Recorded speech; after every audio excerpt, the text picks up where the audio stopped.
व त्यांची सर्व टीम या ठिकाणी सरपंच श्री मंगेशजी साबळे साहेब यांना या ठिकाणी पाठिंबा देण्यासाठी आलेले आहे। त्यांचं आपल्या या कमिटी तर्फे युवा मंच तर्फे या ठिकाणी स्वागत आहे।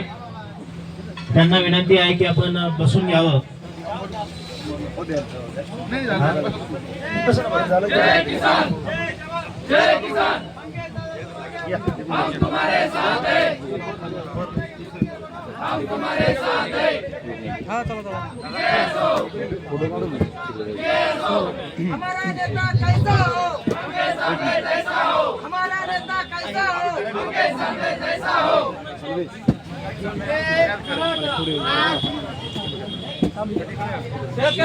सरसकट बोला दुष्काळ